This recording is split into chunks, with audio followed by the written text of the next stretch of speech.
जय हिंद। Welcome to study battle. देखिए, आज से हम लोग स्टार्ट करेंगे भारत का भूगोल, जिसमें से सबसे पहला जो चैप्टर रहेगा जनरल इंट्रोडक्शन, जो कि भौगोलिक लोकेशन देखेंगे। ज्योग्राफिकल जो लोकेशन है, भारत की क्या अवस्थिति है, इसके विषय में देखेंगे। ये अपना प्यारा देश भारत का मैप है। ठीक है, आई होप इतना क्लियर हो गया होगा। इस मैप को आप पूरे ही अच्छे ढंग से देख लीजिए। भारत अगर देखा जाए तो एशिया महाद्वीप में है, और भारत एशिया महाद्वीप में भी दक्षिण एशियाई देश है। ठीक है, दक्षिण एशियाई देश है। साथ ही साथ अगर एक आकृति देखा जाए तो चतुष्कोणीय आकृति है। ठीक है, चतुष्कोणीय आकृति है भारत की। और अपना प्यारा देश भारत हिंद महासागर के उत्तर में अवस्थित है। ठीक है, हिंद महासागर के उत्तर में अवस्थित है।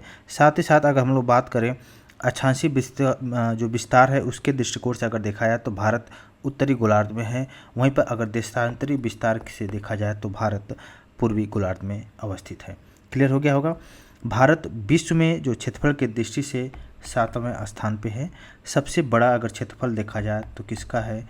रसिया का है, रूस का है। उसके बाद कनाडा आता है, फिर यूएसए आता है, and then China, Brazil, Australia, और 7वें नंबर पर अपना प्यारा देश भारत। वहीं पर जनसंख्या के दृष्टि से देखा जाए तो सबसे बड़ा चाइना है, और सेकेंड नंबर पर अपना प्यारा देश भारत है। ठीक है, और भारत में टोटल 28 राज्य और 8 केंद्रशासित प्रदेश हैं। इसके विषय में देख लीजिए। अभी हाल में ही जो केंद्रशासित प्रदेश बना है, दादर और नगर हवेली, दमन और दीव बना है। ठीक है, इसके अलावा अगर हम लोग बात करें भारत का टोटल एरिया कितना है, 32,87,263 वर्ग किलोमीटर भारत का टोटल एरिया है। और टोटल पूरे विश्व के, पूरे पृथ्वी के जो क्षेत्रफल है, उसके क्षेत्रफल से भारत का क्षेत्रफल को कंपैरिजन करें तो 2.4% है भारत का क्षेत्रफल।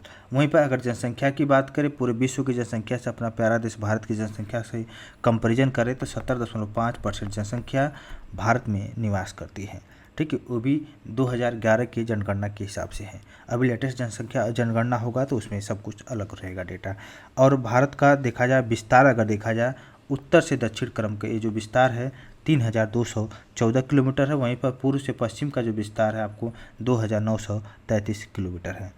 ठीक है, और इसके अलावा हम लोग अगर बात करें आगे, देखिए तो जो कि पीओके वाला भी भाग है, जो कि पाकिस्तान के कब्जे वाला, जो कि गैर कानूनी ढंग से पाकिस्तान ने कब्जा कर रखा है, जो अपना दुश्मन देश है।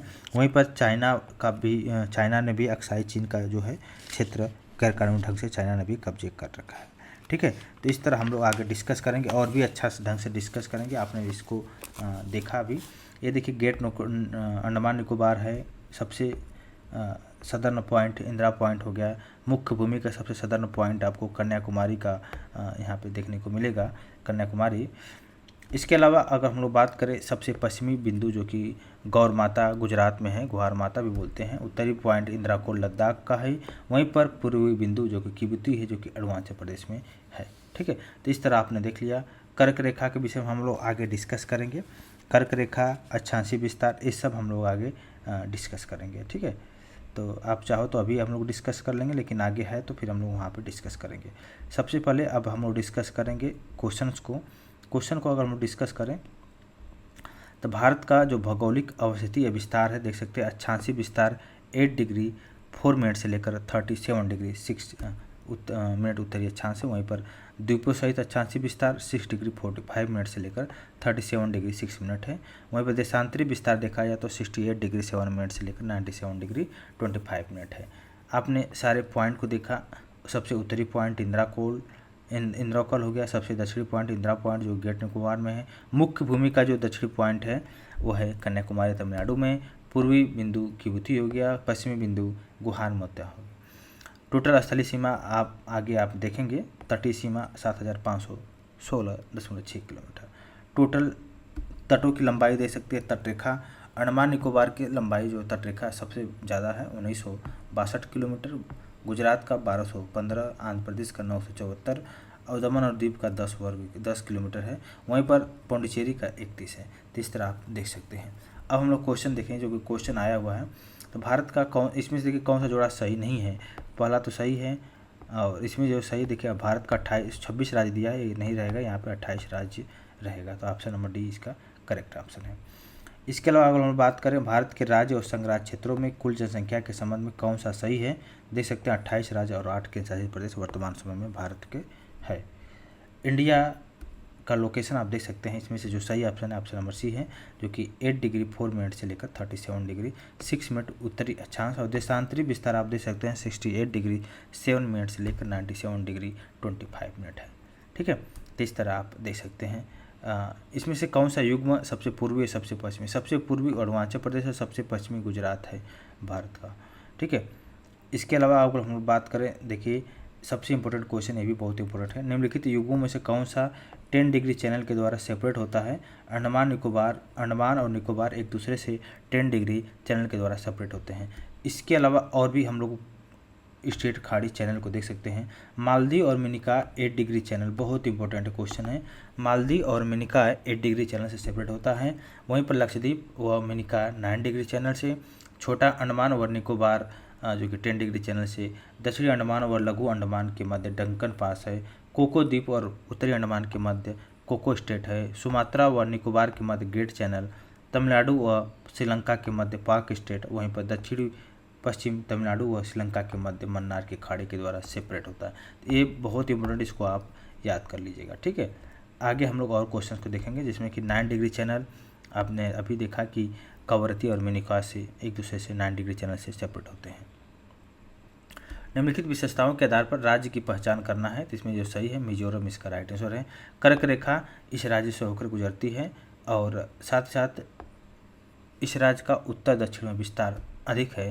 साथ ही साथ बांग्लादेश और म्यांमार के साथ भी अंतर्राष्ट्रीय सीमा लगाता है। कौन है? म्यांमार की बात हो रही, मिजोरम की बात हो रही है। ठीक है, यहीं पर देखिए 80 डिग्री पूर्वी देशांतर और कर्क रेखा का मिलन बिंदु जो कि आपको देखने को मिलेगा मध्य प्रदेश में। ठीक है, तो इस तरह आपने देख लिया। वहीं पर देखिए निम्नलिखित में से कौन सा अक्षांश अधिकतम भारतीय राज्यों से होकर गुजरता है, तो 24 डिग्री नॉर्थ है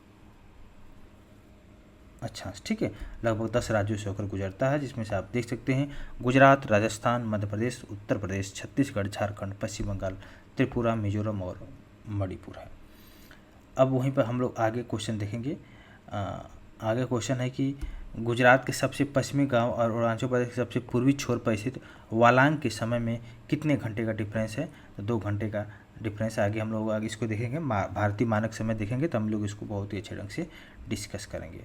ठीक है, अब हम देखेंगे कर्क रेखा और मानक समय के विषय में। देखिए अभी कर्क रेखा की बात हो रही थी, अब हम लोग इसको डिस्कस भी करेंगे, कर्क रेखा और मानक समय। ठीक है, तो देखिए सबसे पहले देखते हैं कर्क रेखा के विषय में और मानक समय। इसके अलावा हम लोग भारत के अक्षांशीय विस्तार के भी विषय में देखेंगे। तो अक्षांशीय विस्तार भी एक बार देख लेते हैं। ये अपना प्यारा देश भारत का मैप है। अगर देखिए भूपृष्ठ पर जो विषुवत रेखा है, विषुवत रेखा अगर पूरे सर्किल है, पूरे पृथ्वी है, तो इसका बीच वाला जो पार्ट है, बीच से अगर कट करते हैं 0 डिग्री अक्षांश को ही बोलते हैं, विषुवत रेखा बोलते हैं। और इसी के उत्तर या दक्षिण दिशा में स्थित किसी भी बिंदु को जो केंद्र से, पृथ्वी के केंद्र से मापी गई जो कोणीय दूरी है, इसी को ही बोलते हैं अक्षांश रेखा बोलते हैं। अक्षांश रेखा एक तरह से काल्पनिक रेखा होती है जो पृथ्वी के चारों ओर पूर्व से पश्चिम की ओर होती है। ठीक है, और अक्षांश को ही अंश, मिनट और सेकंड में दर्शाते हैं। आगे हम लोग देखेंगे इसको। तो जो 0 डिग्री अक्षांश है, इसी को हम लोग बोलते हैं भूमध्य रेखा, विषुवत रेखा बोलते हैं। ये 2 पार्टों में पृथ्वी को सेपरेट करता है, उत्तरी गोलार्ध और दक्षिणी गोलार्ध में सेपरेट करता है। ठीक है, वहीं पर अगर हम लोग बात करें, अगर हम लोग टोटल देखा जाए तो 2 समांतर अक्षांशों के बीच की जो दूरी होती है लगभग 111 किलोमीटर होती है। 111 किलोमीटर 2 अक्षांशों के बीच की दूरी। क्लियर हो गया होगा। वहीं पर अगर हम लोग देखें, अब हम देखेंगे जो ध्रुव है, यहाँ पे देखिए नॉर्थ पोल है, यहाँ पे साउथ पोल है, इसको मिलाने वाली जो काल्पनिक रेखा है, ठीक है, इस तरह काल्पनिक रेखा खींचते हैं, इसी को जो पृथ्वी के 2 बराबर भागों में बांटती हैं, इसको बोलते हैं प्रधान यामोत्तर। जो 0 डिग्री है उसको बोलेंगे प्रधान यामोत्तर। और कहाँ से होकर गुजरता है, जो लंदन का ग्रीनविच शहर है, 0 डिग्री जो देशांतर रेखा है, लंदन का जो ग्रीनविच शहर से होकर गुजरता है। और यहीं से ग्रीनविच मीन टाइम इसी को बोलते भी हैं, यहीं से टाइम लिया भी जाता है। आगे हम लोग डिस्कस करेंगे। तो इस तरह आप देखेंगे कि जो उत्तरी ध्रुव और दक्षिण ध्रुव को मिलाने वाली जो काल्पनिक रेखा है इसी को देशांतर रेखा कहते हैं। देशांतर रेखा एक ये भी इम्पोर्टेंट है कि ये एक दूसरे के समांतर नहीं होती है, पृथ्वी के 2 बराबर भागों में बांटते हैं, ठीक है। साथ ही साथ अगर देखा जाए तो ध्रुवों से विषुवत रेखा, जैसे ध्रुव से जैसे विषुवत रेखा के आसपास आएंगे तो दोनों के बीच जो डिस्टेंस है, दूरी है, बढ़ती चली जाती है और अधिकतम दूरी इसमें भी 111 लगभग 3 किलोमीटर इसमें भी होता है। क्लियर हो गया होगा। अब हम लोग देखेंगे भारत का अक्षांशीय विस्तार आपने देखा ही, इसमें कोई भी बताने की ज़रूरत है नहीं। अब देखिए भारत की जो कर्क रेखा के विषय में देखेंगे। अक्षांश ये भी अक्षांशीय रेखा है, लेकिन जो 0 डिग्री से लगभग 23 डिग्री आप आएंगे, 23.5 डिग्री जब आएंगे तो इसी रेखा को बोलते हैं कर्क रेखा। जो एक कर्क रेखा है ये अगर हम पूरा पृथ्वी को देखिए, ये 0 डिग्री विषुवत रेखा हो गया, 23.5 डिग्री जो नॉर्थ है इसको ही बोलते हैं कर्क रेखा। यही पर अगर सदर्न में हो जाएगा तो इसको बोलेंगे मकर रेखा, ठीक है। तो जो नॉर्थ वाला है रेखा है जो कर्क रेखा जिसको बोलते हैं 23.5 डिग्री, ये उत्तरी अक्षांश को ही कर्क रेखा में बोलते, जो विषुवत रेखा के उत्तर में है और 23.5 डिग्री उत्तरी अक्षांश को ही कर्क रेखा कहेंगे। कर्क रेखा भारत के लगभग आप देख सकते हैं पूरे मध्य से होकर गुजरते हैं। तो कुल मिलाकर कुल कितने स्टेटों से होकर गुजरता है? 8 राज्यों से होकर गुजरता है कर्क रेखा।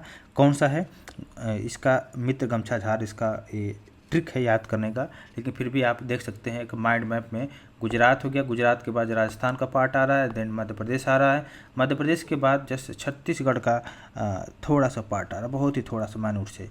उसके बाद झारखंड आ गया। झारखंड के बाद अगर हम लोग बात करें, देखिए उत्तर प्रदेश इसमें नहीं है। झारखंड के बाद यहाँ पे देखिए वेस्ट बंगाल है, वेस्ट बंगाल के बाद त्रिपुरा एंड देन सबसे लास्ट में मिजोरम है, ठीक है। टोटल 8 राज्यों से होकर गुजरता है भारत का जो कर्क रेखा है, ठीक है। इसके अलावा देखिए सूर्य के जो उत्तरायण होने के बाद उत्तरी गोलार्ध में अगर देखा जाए तो दिनों की अवधि बढ़ती रहती है। जैसे जैसे उत्तरी गोलार्ध में सूर्य आएगा, जैसे यहाँ पे सूर्य 0 डिग्री की तरफ है, जैसे मूवमेंट करता है उत्तर की तरफ तो दिन की अवधि इधर क्या हो जाएगी? बढ़ जाती है, और इधर क्या हो जाएगी? रात की अवधि बढ़ जाती है, ठीक है। तो इस तरह आप देख सकते हैं, जस्ट उल्टा होता है।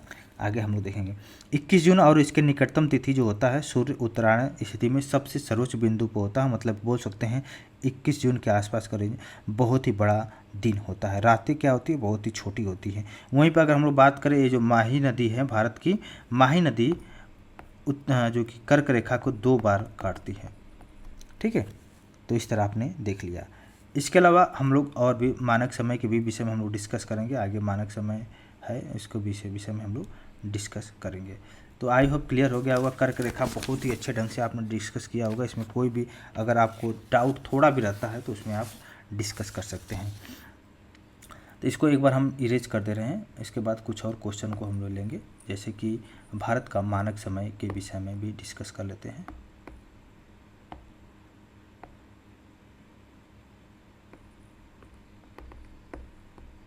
ठीक है, अब हम लोग देखेंगे भारत का मानक समय।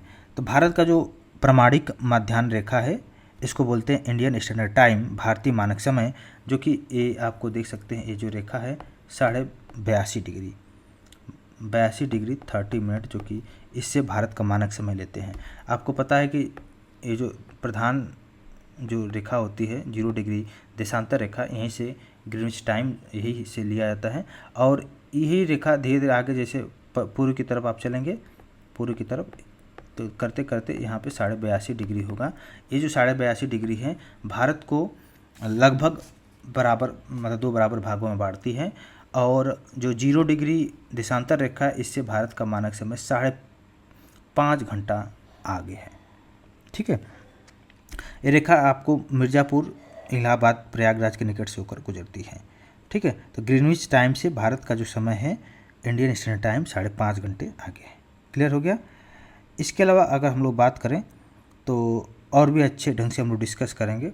भारतीय मानक समय अगर देखा जाए तो यामोत्तर रेखा जो कि उत्तर प्रदेश, छत्तीसगढ़ हो गया, मध्य प्रदेश का कुछ पार्ट है, साथ ही साथ आंध्र प्रदेश और उड़ीसा, ठीक है, उड़ीसा। तो कुल मिलाकर 5 स्टेटों से होकर भारतीय मानक समय गुजरता है, ठीक है। तो आई होप क्लियर हो गया होगा। इसके अलावा देखिए पूरे पृथ्वी में आपको पता है 24 घंटा होता है। 24 घंटा में पृथ्वी 360 डिग्री मूवमेंट करती है और कुल देशांतर रेखाओं की संख्या भी कितना है, 360 होता है। तो अगर 1 डिग्री देशांतर रेखा घूमता है तो 4 मिनट का अंतर होता है, ठीक है। तो और इस तरह अगर आप आगे देखेंगे 15 डिग्री देशांतर रेखा में 1 घंटे का अंतर हो जाता है। समय इस तरह आगे निकालेंगे तो सूर्य जो होता है पूर्व में उदय होता है, क्योंकि पृथ्वी जो होता है पश्चिम से मूवमेंट करती है पूर्व की तरफ, ठीक है।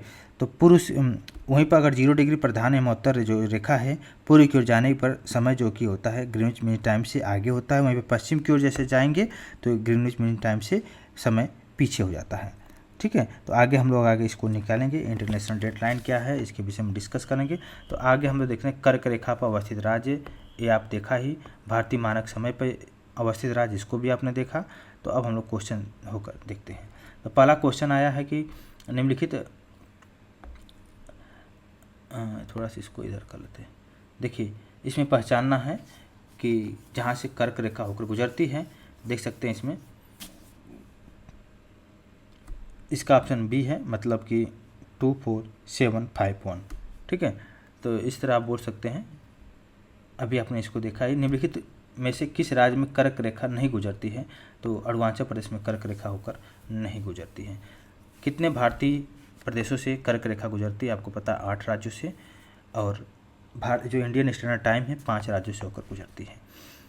और देखिए कौन सा कर्क रेखा के उत्तर में है, मणिपुर कर्क रेखा के उत्तर में। एक बार माइंड को आप देखना पड़ेगा, मैप को। निम्नलिखित में से कौन सा महत्वपूर्ण अक्षांश है भारत को 2 लगभग बराबर भागों में बांटता है, 23 डिग्री 30 मिनट, जो कि नॉर्दर्न, ऑप्शन नंबर बी है, ठीक है। उत्तर, ये देखिए 33 नहीं है, मतलब 23, ये वाला ऑप्शन नंबर डी। कर्क वृत्त रेखा के किस राज्य से होकर गुजरता है, तो ये आपको मणिपुर से इसका राइट आंसर है। इसको हम मैचिंग करेंगे जो कर्क रेखा के से होकर गुजरता है, तो इसमें सी ऑप्शन है 1, 2, 4, Tripura, Mizoram and then West Bengal. इसके अलावा देखिए कर्क रेखा निम्नलिखित में किस राज्यों से होकर नहीं गुजरती है, मणिपुर से होकर नहीं गुजरती है। यहाँ पे सभी राज्यों से होकर गुजरती है, मध्य प्रदेश, त्रिपुरा, मिजोरम से होकर गुजरती है। तो इस तरह क्वेश्चन आया हुआ है, कर्क रेखा किससे गुजरती है, किससे नहीं गुजरती है, यही सब क्वेश्चन आता रहता है। निम्नलिखित नगरों में से कौन सा कर्क रेखा के निकटतम दूरी पर है, ये गांधीनगर निकटतम दूरी पर है। वहीं पर देखिए भारतीय मानक समय जो कि 82.5 डिग्री किस नगर से होकर गुजरती है, नगर की बात करें तो इलाहाबाद इसका राइट आंसर है, ठीक है। इसके अलावा अगर हम लोग कुछ और क्वेश्चन देखते हैं, निम्नलिखित में से भारतीय मानक समय निम्नलिखित में से किस एक नगर के स्थानीय समय को निर्दिष्ट करता है, वो है इलाहाबाद, इसका राइट आंसर है। कौन सा भारत की प्रमाणिक मध्याह्न रेखा है, वो है 82.5 डिग्री, इसका राइट आंसर है। Indian standard time 82.5 degree Bharat के कई राज्यों से होकर गुजरती है। इसके संबंध में निम्नलिखित अगर समुच्चयों में से कौन सा एक सही है, तो इसमें देख सकते हैं उत्तर प्रदेश, उड़ीसा, आंध्र प्रदेश और छत्तीसगढ़। पटना का स्थानीय जो समय है ऑप्शन में बी है, वही है जो भारतीय मानक समय का है, ठीक है। तो आपने इसको पूरे ही अच्छे ढंग से देख लिया है। देखिए एक क्वेश्चन है कि यदि भारत का मानक समय या उत्तर पर मध्याह्न है तो 120 डिग्री पूर्वी देशांतर पर स्थानीय समय क्या होगा। 120 डिग्री की बात किया जा रहा है, तो आपको पता है 82.5 डिग्री और 120 डिग्री, इन दोनों के बीच कितना डिफरेंस है। डिफरेंस करेंगे लगभग 37 डिग्री 102, मतलब 37 डिग्री 30 मिनट है पूर्वी देशांतर। तो आपको पता है 1 डिग्री में 4 मिनट का अंतर होता है, तो 37 डिग्री में 4 का मल्टीप्लाई कर दीजिए तो यहाँ से, और प्लस के 1/2 गुणे 4 करेंगे तो यहाँ पे 2 मिनट आ गया। तो कुल मिला के जोड़ेंगे, गुणा मल्टीप्लाई करेंगे तो आपको 150 मिनट दोनों को जोड़ने पर आ जाएगा, 150 मिनट। तो अगर मान लीजिए 150 मिनट की बात हो रही है तो मध्याह्न पे है तो 120 डिग्री पूर्वी देशांतर पर स्थानीय समय क्या होगा, 14:30, मतलब कि 12 बजा है अगर 82.5 पर, तो 120 डिग्री पर कितना बजेगा, 14:30 बजेगा, ठीक है। तो इस तरह आपने निकाल लिया। ऑप्शन नेक्स्ट देखिए, भारत के जो टाइम जोन है इसके संबंध में कौन सा कथन सही है, तो केवल एक समग्र देश के लिए एक ही मानक समय होगा। 5 राज्यों से होकर गुजरता है, उत्तर प्रदेश, मध्य प्रदेश, छत्तीसगढ़, उड़ीसा और आंध्र प्रदेश से होकर गुजरता है, जो कि ग्रीनविच मीन टाइम से भारत का जो मानक समय है 5.5 घंटा आगे है, ठीक है। इसके अलावा देखिए निम्नलिखित में से कौन सा एक स्थान भारतीय मानक समय के यामोत्तर के सबसे नज़दीक है, वह है मिर्ज़ापुर, इसका राइट आंसर है। क्लियर हो गया होगा। तो 5.5 घंटा ये भी है। देखिए कई क्वेश्चन है, कौन सा स्थान भारत का ग्रीनविच कहा जाता है, तो जाहिर सी बात है उज्जैन का विषय में है। और मुगल काल में ही जयसिंह द्वितीय के द्वारा उज्जैन, दिल्ली, जयपुर, मथुरा, वाराणसी में वेधशालाओं का निर्माण कराया गया है। निम्नलिखित में से भारत में सबसे पहले कहाँ पे सूरज दिखाई देता है, तो जाहिर सी बात है अरुणाचल प्रदेश सबसे पूर्व बिंदु यहीं पे भी आपको देखने को मिलेगा। भारत का सबसे दूरस्थ जो दक्षिणी पॉइंट है ये है इंदिरा पॉइंट, ठीक है, इंदिरा पॉइंट है। ये आपको कहाँ पे मिलेगा, अंडमान निकोबार द्वीप समूह में मिलेगा, बड़ा निकोबार में है। वहीं पर इसको पिग्मेलियन पॉइंट या पार्सन पॉइंट के भी नाम से संज्ञा दिया गया है। वहीं पर मुख्य भूमि का सबसे सदर्न पॉइंट देखा जाए तो 8 डिग्री 4 मिनट जो कि कन्याकुमारी है, केप केमोरियन जो कि तमिलनाडु राज्य में अवस्थित है, ठीक है। सबसे उत्तरी बिंदु इंद्रकौल है 37 डिग्री 6 मिनट, ये आपको लद्दाख में देखने को मिलेगा। गुजरात का गौर माता गुहार माता के नाम से जानते हैं, सबसे पश्चिमी पॉइंट है। किबुथी जो कि अरुणाचल प्रदेश में सबसे पूर्वोत्तर बिंदु है। आई होप क्लियर हो गया, यही क्वेश्चन बार बार आगे रिपीट हो गया, तो आई होप क्लियर हो गया होगा। यहाँ तक बने रहने के लिए बहुत बहुत धन्यवाद। Thank you so much, love you all guys. जय हिंद, वेलकम टू स्टडी बैटल। देखिए ये अपना प्यारा देश भारत का मैप है। तो आज हम लोग डिस्कस करेंगे भारत के जो बॉर्डर लाइन कंट्रीज है इसके विषय में हम लोग देखेंगे। जो सीमावर्ती देश हैं इसके विषय में हम लोग डिस्कस करेंगे। सबसे पहले देखिए भारत का जो निकटतम पड़ोसी देश है, ये देखिए भारत का जो दुश्मन देश पाकिस्तान, सबसे पहले यही आपको देखने को मिलेगा। इसके बाद देखिए ये वाला रीजन जो कि अफगानिस्तान है, जो कि मात्र 106 किलोमीटर बाउंड्री शेयर करता है। वहीं पाकिस्तान लगभग 3323 किलोमीटर पाकिस्तान भारत के साथ बाउंड्री शेयर करता है। वहीं पर अगर हम बात करें चाइना की, चाइना का टोटल बाउंड्री शेयर करता है भारत के साथ 3488 किलोमीटर। नेपाल 1751 किलोमीटर। साथ ही साथ यहीं पर भूटान है जो कि 699 किलोमीटर भारत के साथ बाउंड्री शेयर करता है। बांग्लादेश भारत के देख सकते हैं 3 ओर से ही बांग्लादेश भारत के साथ बाउंड्री शेयर करता है, जिसकी टोटल लंबाई 4096 किलोमीटर है, ठीक है। तो ये आपने देख लिया है। उसके अलावा हम लोग देखेंगे म्यांमार भी है, ये वाला रीजन जो कि म्यांमार का है। म्यांमार जो कि भारत के साथ 1643 किलोमीटर बाउंड्री शेयर करता है। तो इस तरह आपने देख लिया भारत के निकटतम जो पड़ोसी देश है भारत के साथ बाउंड्री शेयर करते हैं। अब हम इनके विषय में थोड़ा डिटेल्स में देखेंगे। और देखिए यहाँ पे श्रीलंका भी है, आपको यहाँ पे मैप में दिखाया नहीं गया है, ये श्रीलंका है, श्रीलंका भी है, मालदीव भी है, ठीक है। तो अगर हम देखा जाए तो देश की जो सीमाएं हैं नेचुरल ढंग से भी है और मानव निर्मित जो कि मानव के द्वारा भी बनाया गया है। भारत की जो स्थलीय सीमा आप देख सकते हैं चीन, नेपाल, उत्तरी पश्चिम में अफगानिस्तान हो गया, पश्चिम में पाकिस्तान हो गया, पूर्व में बांग्लादेश तो है ही, और यहाँ पे म्यांमार भी है, उत्तर पूर्व में भूटान हो गया। तो इस तरह आप देख सकते हैं। और हम अब देखें भारत के टोटल जो भू सीमा है 15,106.7 किलोमीटर है। वहीं पर तट रेखा जो देखा जाए तो तटीय जो क्षेत्र है इसका टोटल लंबाई अगर देखा जाए तो 7,516.6 किलोमीटर है। क्लियर हो गया, तो आपने इसको देखा। और अब हम देखेंगे एक से अधिक देशों की जो सीमा है इसको स्पष्ट करने वाले कि राज्य और केंद्रशासित प्रदेशों के विषय में दिखाएं। देखिए यहाँ पे लद्दाख है, लद्दाख जो कि 2-3 इंटरनेशनल बाउंड्री शेयर करता है, एक तो पाकिस्तान के साथ, दूसरा अफगानिस्तान और थर्ड चाइना के साथ। उत्तराखंड यहाँ पे देख सकते हैं ये चाइना और नेपाल के साथ बाउंड्री शेयर करता है। यहीं पे आप देख सकते हैं पश्चिम बंगाल यहाँ पे जो कि है, यहाँ पे देखिए पश्चिम बंगाल है, पश्चिम बंगाल जो कि बांग्लादेश के साथ सीमा साझा करता है, साथ ही साथ भूटान के साथ सीमा साझा करता है। वहीं पर नेपाल भी यहीं पर लगा हुआ है। तो 3 इंटरनेशनल बाउंड्री शेयर करता है पश्चिम बंगाल। वहीं पर सिक्किम देख सकते हैं, एक छोटा सा स्टेट है सिक्किम, जो कि ये भी 3 इंटरनेशनल बाउंड्री शेयर करता है, नेपाल, चाइना, भूटान।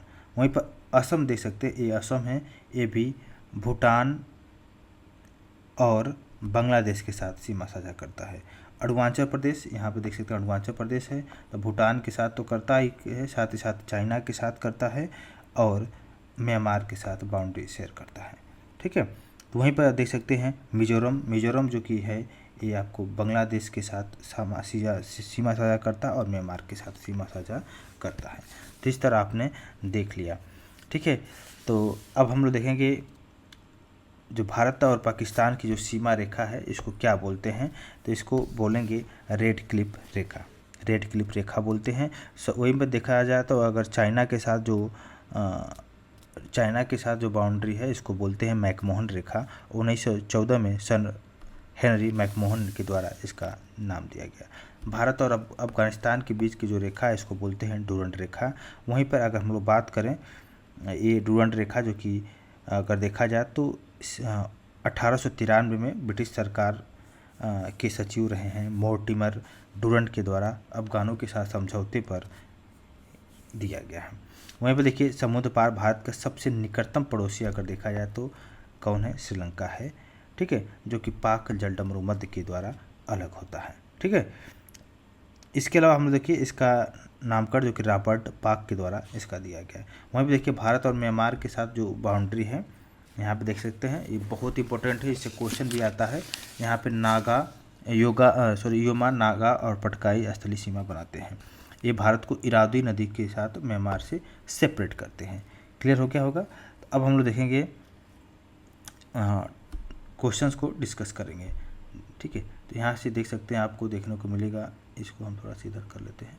देखिए बांग्लादेश का टोटल लंबाई, चाइना के साथ पाकिस्तान का बाउंड्री शेयर कितना करता है किलोमीटर, ये सब स्टेटों के साथ दिया गया है। तो क्वेश्चन देखते हैं, भारत और पाकिस्तान के बीच जो सीमा निर्धारित की गई है तो यहाँ पे देख सकते हैं बहुत इंपॉर्टेंट है, रेड क्लिप रेखा है। मैकमोहन रेखा जो कि भारत और चाइना के बीच में है, और मैगीनाट रेखा भारत और फ्रांस और जर्मनी के बीच में है, रेड क्लिप देख ही लिया है। और डूरंड रेखा भारत और अफगानिस्तान के बीच में है। मैकमोहन रेखा आप देख सकते हैं 1914 में शिमला समझौते के हस्ताक्षर के एक भाग के रूप में सहमत लाइन है। इसके अलावा अगर हम बात करें भारत और पाकिस्तान के बीच जो सीमा रेखा है, एक उदाहरण है सुपर इम्पोज सीमा रेखा। रेड क्लिप लाइन सीमा निर्धारण करता है भारत और पाकिस्तान के बीच में। डूरंड लाइन किसके साथ भारत की सीमा निर्धारण करती है, ये है अफगानिस्तान के साथ। मैकमोहन लाइन भारत और चाइना सीमा है। वहीं पर अगर हम बात करें तो देखिए भारत की स्थलीय सीमा की टोटल लंबाई 15,200 किलोमीटर। भारत का कुल जलीय सीमा आप देख सकते हैं 7,516 किलोमीटर है। तो इस तरह आप देखिए बांग्लादेश की जो सीमा रखा उसको बोलते हैं जीरो लाइन बोलते हैं। बांग्लादेश का के साथ 5 भारत के स्टेट है जो कि बाउंड्री शेयर करते हैं, जिसमें से पश्चिम बंगाल हो गया, मेघालय, मिजोरम, त्रिपुरा और असम। त्रिपुरा जो कि 3 ओर से बांग्लादेश से ही घिरा हुआ है। चाइना की टोटल लंबाई आप देख सकते हैं मैकमोहन रेखा है, और इसमें 4 राज्यों के साथ सीमा साझा करता है, लद्दाख, हिमाचल प्रदेश, उत्तराखंड, सिक्किम और अरुणाचल प्रदेश। पाकिस्तान के जो सीमा रेखा है उसको बोलते हैं रेड क्लिप रेखा। ये 3 राज्य और 2 केंद्र शासित प्रदेशों के साथ सीमा साझा करता है, गुजरात, राजस्थान, पंजाब, जम्मू कश्मीर और लद्दाख। नेपाल 5 राज्य, उत्तर प्रदेश, बिहार, पश्चिम बंगाल, सिक्किम और उत्तराखंड। म्यांमार 4 राज्य, अरुणाचल प्रदेश, नागालैंड, मणिपुर, मिजोरम।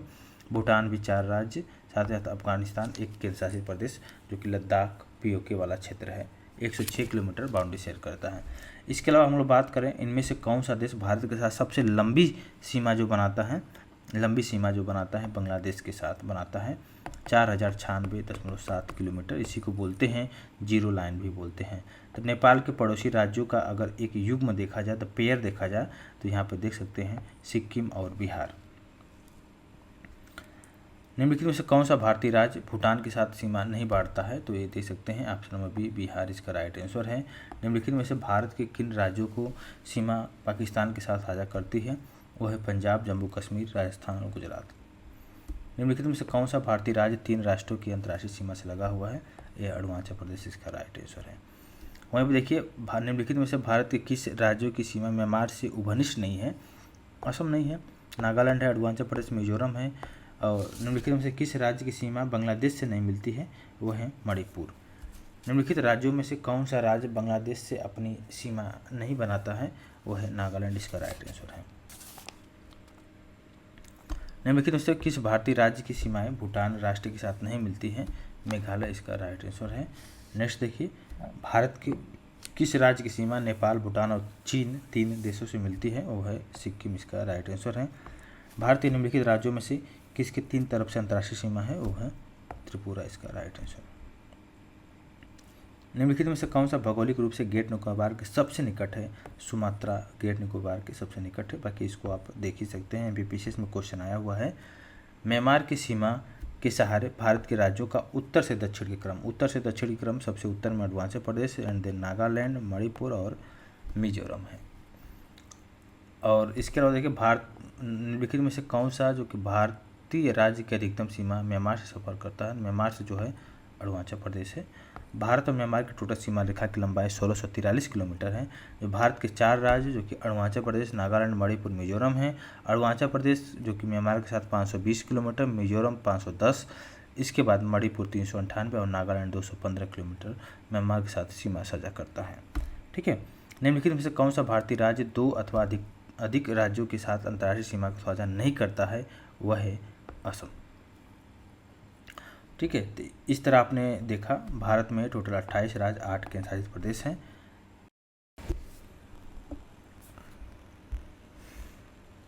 देखिए, इस चैप्टर में डिस्कस करते हैं भारत के जो राज्य और केंद्र शासित प्रदेश है इसके विषय में डिस्कस करते हैं। ये जैसा कि देख सकते हैं, ये अपना प्यारा देश भारत का ये मैप है, जिसमें सभी स्टेटों और केंद्र शासित प्रदेशों को इसमें दिखाया गया है। अगर लेटेस्ट डेटा के हिसाब से देखिए, 26 जनवरी 2020 को भारत में 28 राज्य और 8 केंद्र शासित प्रदेश हैं। भारत की जो राजधानी है यहाँ पे आप देख सकते हैं नई दिल्ली है वर्तमान राजधानी। और जो वर्तमान में जो NCR रीजन है, नेशनल कैपिटल रीजन, मतलब जो दिल्ली के आसपास का जो क्षेत्र है जो कि NCR रीजन में है, अगर उसमें अगर हम लोग बात करें कि जो यहाँ पे देख सकते हैं हरियाणा है। हरियाणा में ये आपको हरियाणा देखने को मिलेगा। तो हरियाणा में फरीदाबाद, गुरुग्राम, नूर, चरखी, दादरी, रोहतक, सोनीपत, रेवाड़ी, झज्जर, पानीपत, पलवल हो गया, भिवानी, महेंद्रगढ़, जिंद, करनाल आ गया। वहीं पर उत्तर प्रदेश का यहाँ आप देख सकते हैं, ये भी बाउंड्री शेयर करता है नई दिल्ली से। तो उत्तर प्रदेश का जो ये वेस्टर्न वाला पार्ट है, इसमें कुछ जो ज़िला है कि NCR रीजन में है, जैसे कि मेरठ, गाजियाबाद, हापुड़, गौतम बुद्ध नगर, बुलंदशहर, मुजफ्फरनगर, शामली और बागपत। वहीं पर राजस्थान का है, ये राजस्थान है, ये भी दिल्ली से राजस्थान में भी कुछ जो ज़िला है जो कि NCR रीजन में है, अलवर और भरतपुर। अगर पूरे भारत का मैप में अगर हम लोग डिस्कस करें कि क्षेत्रफल के दृष्टि से सबसे बड़ा अगर कोई स्टेट है वह है राजस्थान, फर्स्ट नंबर पे है। सेकंड नंबर पर मध्य प्रदेश है और थर्ड नंबर पे महाराष्ट्र है। चौथे नंबर पे उत्तर प्रदेश है। ठीक है, उसके बाद 5वें नंबर पर गुजरात हो गया। क्षेत्रफल की दृष्टि से अगर बात हो रही है तो उत्तर प्रदेश का जो क्षेत्रफल है 2,40,928 वर्ग किलोमीटर है। वहीं पर राजस्थान का जो क्षेत्रफल है 3,42,239 वर्ग किलोमीटर। ठीक है, वहीं पर जनगणना या जनसंख्या के हिसाब से अगर हम लोग कंपेरिजन करेंगे तो सबसे ज़्यादा जनसंख्या अगर देखा जाए तो उत्तर प्रदेश की सबसे ज़्यादा जनसंख्या है। लगभग देखिए, अभी तो हुआ नहीं है, 2011 के जनगणना के हिसाब से देखा जाए तो 19 करोड़ है, लेकिन अगर अभी जनगणना हो तो लगभग 25 करोड़ के आसपास उत्तर प्रदेश की जनसंख्या है। सेकेंड नंबर पर जो कि महाराष्ट्र है, और वहीं पर अगर बात करें थर्ड नंबर पर बिहार, जो कि जनसंख्या के दृष्टि से थर्ड नंबर पे है। ठीक है, उसके बाद अगर हम लोग बात करें पश्चिम बंगाल, ये आपको चौथे नंबर पे है। पश्चिम बंगाल यहाँ पे देख सकते हैं, इसकी राजधानी जो कि कोलकाता है, और पश्चिम बंगाल जो कि बांग्लादेश से बाउंड्री शेयर करता है। वहीं पर अगर उत्तर प्रदेश के परिदृश्य में देखा जाए तो उत्तर प्रदेश जो कि टोटल 8 राज्य और 1 केंद्र शासित प्रदेश जो कि नई दिल्ली के साथ बॉर्डर शेयर करता है। अगर उत्तर प्रदेश के देखते हैं किससे बॉर्डर शेयर करता है तो यहीं पे आप देख सकते हैं उत्तर प्रदेश के है। उत्तर प्रदेश जस्ट देख सकते हैं, उत्तराखंड यहीं पे है। उत्तराखंड के बाद हिमाचल प्रदेश, हरियाणा हो गया, दिल्ली तो है ही, साथ ही साथ राजस्थान, मध्य प्रदेश। यहाँ पर देखिए, ये सोनभद्र उत्तर प्रदेश का ऐसा ज़िला है जो कि 4 राज्यों से बाउंड्री शेयर करता है। वो मध्य प्रदेश हो गया, छत्तीसगढ़, झारखंड और बिहार के साथ बाउंड्री शेयर करता है। साथ ही साथ एक इंटरनेशनल बाउंड्री है यहाँ पे, ये है नेपाल, जो कि भारत के उत्तर प्रदेश के साथ बाउंड्री शेयर करता है, नेपाल। ठीक है, इसके अलावा हम लोग बात करें मध्य प्रदेश की सीमा अगर देखा जाए तो वर्तमान में ये मध्य प्रदेश है 5 राज्यों के साथ सीमा साझा करता है, राजस्थान, गुजरात, महाराष्ट्र, छत्तीसगढ़ और उत्तर प्रदेश। ठीक है, साथ ही साथ अगर हम लोग बात करें मध्य प्रदेश की राजधानी कहाँ पे, भोपाल है, जो कि लगभग आपको देखा जाए तो कर्क रेखा से होकर गुजरता है भोपाल। ठीक है, लोग 23.5 डिग्री, 23 डिग्री 25 मिनट है। ठीक है, मतलब बहुत ही मामूली डिफरेंस है। वहीं पर अगर देखा जाए तो आंध्र प्रदेश, यहाँ पे आप देख सकते हैं आंध्र प्रदेश आंध्र प्रदेश अगर देखा जाए तो इसकी सीमा जो लगती है उड़ीसा के साथ, छत्तीसगढ़, तेलंगाना, कर्नाटका और साथ ही साथ तमिलनाडु के साथ बाउंड्री शेयर होता है। मतलब कुल मिलाकर 5 राज्यों के साथ बाउंड्री। और पुडुचेरी जो है केंद्र शासित प्रदेश का जो यमन क्षेत्र है, यहाँ देख सकते हैं यमन, ये यहीं पर इसी क्षेत्र में आता है। ठीक है, वहीं पर तेलंगाना देख सकते हैं, तेलंगाना 6 राज्यों से स्टेट बाउंड्री शेयर करता है, जो कि आंध्र प्रदेश हो गया, तेलंगाना हो गया, आंध्र प्रदेश हो गया, छत्तीसगढ़ हो गया, महाराष्ट्र हो गया, कर्नाटका हो गया। और इसके अलावा अगर हम बात करें, गोवा भी है, गोवा नहीं है, मतलब तेलंगाना मात्र 4 राज्यों से। वहीं पर कर्नाटक जो कि यहाँ पे देख सकते हैं 6 राज्यों से सीमा साझा करता है, केरला, तमिलनाडु, आंध्र प्रदेश, तेलंगाना और महाराष्ट्र। ठीक है, इसके अलावा हम लोग देखा जाए तो पुडुचेरी का जो माहे क्षेत्र है, एक केरल में है, माहे यहाँ पे देख सकते हैं। और केरल की सीमा भी देख सकते हैं यहाँ पे, केरल जो कि कर्नाटका और तमिलनाडु से बाउंड्री शेयर करता है। ठीक है, और पुडुचेरी का जो कराईकल क्षेत्र है, ये इसके विषय में हम लोग अगर देखा जाए तो तमिलनाडु की सीमा तो पहले देख सकते हैं आप, तमिलनाडु की सीमा जो कि यहाँ पे देख सकते हैं, केरला हो गया, कर्नाटका हो गया, आंध्र प्रदेश हो गया। ठीक है, और पुडुचेरी का जो जो यहाँ पे कराईकल क्षेत्र है, ये भी तमिलनाडु के साथ बाउंड्री शेयर करता है। ठीक है, अब देखिए नॉर्थ ईस्ट जो है, ये नॉर्थ ईस्ट जो स्टेट है, 7 सिस्टर के नाम से जानते हैं, 7 बहनों के नाम से जानते हैं, जिसमें से देख सकते हैं अरुणाचल प्रदेश है यहाँ पे, इसकी राजधानी ईटानगर है। वहीं पर अगर हम बात करें, असम है, असम की राजधानी दिसपुर है, मेघालय शिलोंग हो गया, त्रिपुरा जो कि 3 ओर से बांग्लादेश, जो कि बांग्लादेश से बाउंड्री शेयर करता है। त्रिपुरा भारत की एक ऐसा स्टेट है कि 3 ओर से बांग्लादेश से बाउंड्री शेयर करता है। इसकी राजधानी अगरतला है।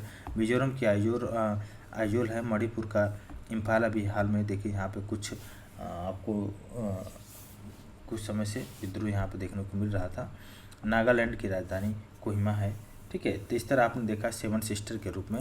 यहाँ पे देख सकते हैं सिक्किम की राजधानी गंगटोक है। ठीक है, अब ये जो है पार्ट वेस्ट बंगाल का पार्ट है। ठीक है, तो आई होप क्लियर हो गया होगा।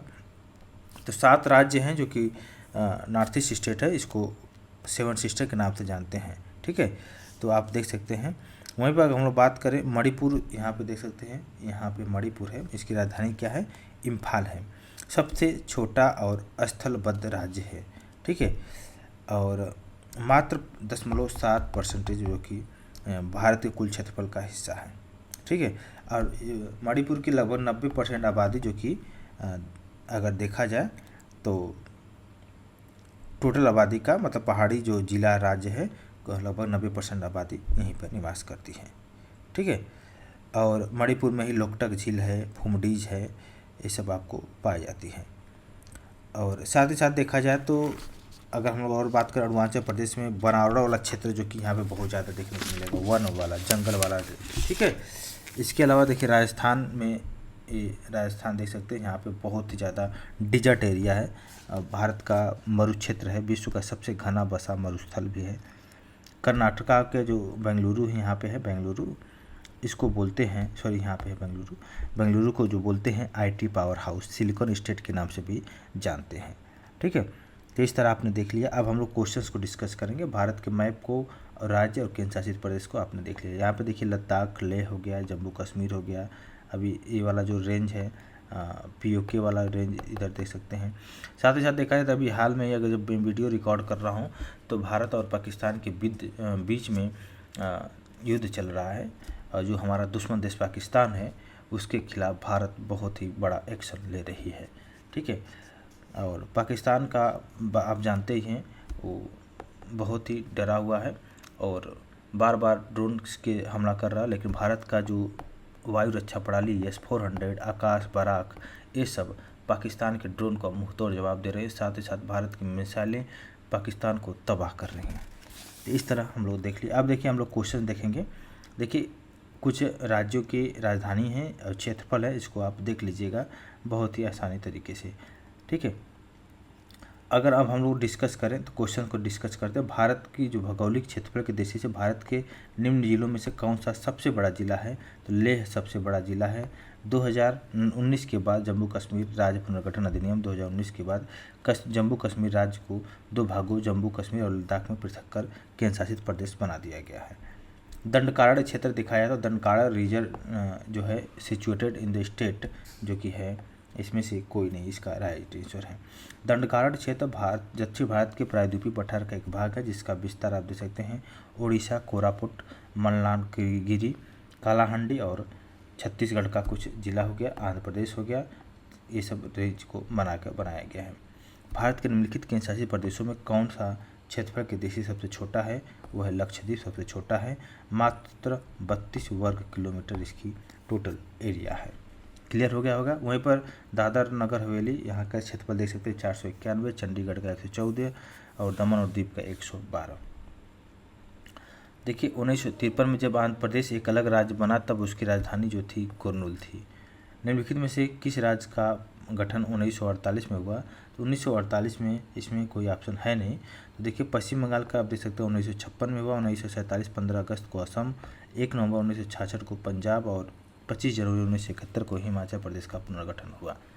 सिलवासा जो राजधानी है दादर नगर हवेली की सिलवासा, ठीक है। अभी जो कि दादर और नगर हवेली दमन और दीव का क्या हो गया है? दमन हो गया है। 603 वर्ग किलोमीटर है। चंडीगढ़ का चंडीगढ़ अंडमान निकोबार द्वीप समूह का पोर्ट प्लेयर है। दिल्ली का नई दिल्ली है। जम्मू कश्मीर का ग्रीष्मकालीन में श्रीनगर और शीतकालीन में जम्मू है। लक्षद्वीप का कवरत्ती, पुडुचेरी का पुडुचेरी, लद्दाख का लेह। भारत का सबसे बड़ा संघ राज्य जो है वो है दिल्ली है, ठीक है। दिल्ली एक केंद्र शासित प्रदेश है और दिल्ली की राजधानी नई दिल्ली है और यहीं पर भारत का मतलब बहुत सारा विभिन्न धरोहर यहीं पे आपको देखने को मिलेगा। राष्ट्रीय राजधानी क्षेत्र में सम्मिलित जो नहीं है वह है पंजाब का पार्ट। बाकी एनसीआर रीजन में कौन सा है देख सकते हैं। एनसीआर में सबसे ज़्यादा योगदान 46% योगदान हरियाणा का, उसके बाद उत्तर प्रदेश का 27.2%, मतलब 8 ज़िले हैं, हरियाणा का 13 ज़िले। वहीं पर उत्तर प्रदेश के अन्य ज़िलों पे भी बात हो रही है कि इसको भी शामिल करने की घोषणा की गई है। राजस्थान के 2 ज़िले हैं, अलवर है और जो कि 24.6% है। सारनाथ आप जानते हैं, सारनाथ उत्तर प्रदेश का बहुत ही इम्पोर्टेंट धरोहर है। यहाँ पे गौतम बुद्ध ने अपने 5 ब्राह्मण सन्यासियों को से प्रथम उपदेश दिया था धर्म चक्र परिवर्तन के नाम से, ठीक है। यहीं पर धमेक स्तूप भी है। हमने आप अगर मेरे वीडियो में जाएंगे यूट्यूब के शॉर्ट वीडियो में तो मैं डाल रखा हूँ, वहाँ पे मैं घूमने गया था, ठीक है। और देखिए इसे ही भारत सरकार ने जो कि अशोक स्तंभ है, अशोक के सिंह स्तंभ की शीर्ष जो कि अनुकृति है, इसे भारत का राष्ट्रीय चिन्ह लिया गया है। 26 जनवरी 1950 को राष्ट्रीय चिन्ह के रूप में अपनाया गया है। रांची शहर जो कि आपको झारखंड में है, इसकी राजधानी भी रांची ही है। देखिए इसमें देखना है, बताना है कि इसमें से किसका क्षेत्रफल सबसे कम है। तो तमिलनाडु का क्षेत्रफल सबसे कम है, आंध्र प्रदेश का देख सकते हैं, गुजरात का, इस सब आप देख सकते हैं। चेरापूंजी आपको देखिए यहाँ पे बहुत ही ज़्यादा बारिश होती है, लगभग 1170 सेंटीमीटर वर्षा होती है। मानिसराम से पहले चेरापूंजी ही विश्व का सबसे ज़्यादा वर्षा वाला क्षेत्र था। भारत के निम्नलिखित राज्यों में से उसका क्षेत्रीय आकार के अवरोही क्रम को अगर देखा जाए तो देखिए इसका राइट आंसर 3214, मतलब अगर देखा जाए तो मध्य प्रदेश राजस्थान हो गया, उसके बाद मध्य प्रदेश एंड देन आंध्र प्रदेश और फाइनली उत्तर प्रदेश का 2,40,928 वर्ग किलोमीटर है। तो इसमें आप देख सकते हैं टोटल क्षेत्रफल। वहीं पर देखिए भौगोलिक क्षेत्रफल के घटते क्रम में देखा जाए राजस्थान का 3,42,000, महाराष्ट्र का 3,07,000, कर्नाटका के 1,91,000, तमिलनाडु का 1,30,000 है। भारत का क्षेत्रफल संसार के क्षेत्रफल का 2.42 है। इसका अगर देखा जाए तो 17% जनसंख्या है और क्षेत्रफल देखा जाए पूरे विश्व का 2.42। वहीं पर जनसंख्या कितना है? 17% है। जनसंख्या की दृष्टि सबसे बड़ा जो कि क्षेत्रफल की दृष्टि सबसे बड़ा रसिया है, then Karnataka, then USA, then China, then Brazil and then Australia and 7वां नंबर पर भारत का पोजीशन। वहीं पर जनसंख्या की दृष्टि से विश्व में भारत का स्थान सेकंड है, पहला स्थान किसका है? चाइना का है। तो इसमें आप बहुत ही आसानी से देख सकते हैं। अब देखिए 73 नंबर, ये जो रीजन है ये बता रहा है किसके लिए, तो दादर नगर हवेली दमन दीव का है, दादर नगर हवेली का है। वहीं पर देखिए यहाँ मैचिंग करना है, असम मतलब ये आपको जो कैपिटल है उसको मिलान करना है। असम का राजधानी जो कि दिसपुर, नागालैंड का हो गया आपका कोहिमा, अरुणाचल प्रदेश ईटानगर, मेघालय का आपका शिलांग हो गया। देखिए निम्नलिखित नगरों में माध्य समुद्र तल से कितनी ऊंचाई अधिकतम है, इसको विषय में आप देख सकते हैं। बेंगलुरु का 920 मीटर है, दिल्ली का 214, जोधपुर 231 और नागपुर का 310। यम एक ऐसे संघ राज्य क्षेत्र का भ्रमण करना चाहता है जो 34 डिग्री नॉर्थ और 77 डिग्री ईस्ट है। इसमें से संघ राज्य क्षेत्र की योजना जो कि है जाने की योजना बनाई है। तो देखिए इससे आपको अक्षांश और देशांतरों से आपको बताना है कि ये किसकी बात कर रहा है। तो 34 मतलब अगर भारत का राजधानी ये भारत का मैप ये है तो लगभग यहाँ पर देखिए 23 आता है, तो मान के चलिए 34 ये हो गया। और बात कर रहा है 77 की बात कर रहा तो कुछ ऐसे ही हो, 34 थोड़ा सा ऊपर होगा और ऐसे होगा, ठीक है। तो ये बात हो रही है लद्दाख का, 34 और 77 जो कि पूर्वी लद्दाख रेखा से गुजरता है। लद्दाख को ठंडा रेगिस्तान के और लद्दाख को ही दर्रे की भूमि के रूप में भी जानते हैं। यहाँ पे आपको बताना है जो 7 सिस्टर है सबसे ऊपर कौन सा है, ये आप थर्ड नंबर तो त्रिपुरा हो गया, आप देख लिए हैं। तो यहाँ पे देख सकते हैं त्रिपुरा का स्थान ए है तो थर्ड नंबर पे रहेगा। ए देखिए या तो सी हो सकता है या तो डी हो सकता है, ए के स्थान पर क्या रहेगा, त्रिपुरा रहेगा। इसके बाद देखिए ये है मणिपुर, सेकेंड नंबर पर मणिपुर, सेकेंड नंबर पर मणिपुर। देखिए सेकेंड नंबर दूसरा कहाँ पे है, मणिपुर डी है, डी जो कि रहेगा सेकेंड, मतलब ऑप्शन नंबर डी इसका करेक्ट आंसर है। तो आप इस तरह आपको लगा सकते हैं बहुत ही आसानी से। इस तरह देखिए बुंदेलखंड ये बताना, देखिए थोड़ा सा पुराना क्वेश्चन, मध्य प्रदेश का क्षेत्र क्या है, बघेलखंड है। कुटनाट केरल का, सौराष्ट्र गुजरात का और राढ़ जो कि पश्चिम बंगाल का क्षेत्र है, ठीक है। देखिए कौन सा बृहत्तम लघुत्तम भौगोलिक क्षेत्रफल के आधार पर है, तो इसमें देख सकते हैं दिए गए विकल्पों में बृहत्तम राज्य भौगोलिक क्षेत्र के आंध्र प्रदेश है, जबकि लघुत्तम राज्य उत्तराखंड है, ठीक है। इसमें विचार करना आपको, which one is correct, matching कराना है आपको। उत्तर से दक्षिण की ओर है जाना है आपको, तो उत्तर की जाएंगे तो 2314, मतलब पहले आपको गिलगित आ जाएगा, उसके बाद sorry Kargil then Banihal then Srinagar then Banihal. यहाँ पे देखिए ये पौंडीचेरी का क्षेत्र है, ABCD जो कि है पौंडीचेरी का है क्षेत्र है, ठीक है। तो ये अब बता सकते कराईकल जो कि 1 नंबर पे है, ए का इसमें राइट आंसर देखिए A2 है। A2 मतलब ये वाला जो रीजन है मतलब माहे वाला हो गया, और बी जो कि 1 है मतलब ये कराईकल वाला रीजन हो गया। सी थर्ड का मतलब पुडुचेरी, एंड देन डी जो है ये नाम वाला क्षेत्र है, ठीक है। तो इस तरह आप देख सकते हैं। ये सब क्वेश्चन आया हुआ है कि हरियाणा के समीपवर्ती राज्य कौन सा है, तेलंगाना के समीपवर्ती राज्य कौन है, झारखंड के समीपवर्ती मध्य प्रदेश का। मध्य प्रदेश का मैंने आपको बताया कि उत्तर प्रदेश, राजस्थान, गुजरात, महाराष्ट्र और छत्तीसगढ़ है। झारखंड का बिहार, पश्चिम बंगाल, उड़ीसा, छत्तीसगढ़, उत्तर प्रदेश है। तेलंगाना का आंध्र प्रदेश, कर्नाटका, महाराष्ट्र और छत्तीसगढ़ है। वहाँ पर हरियाणा का आप देख सकते हैं।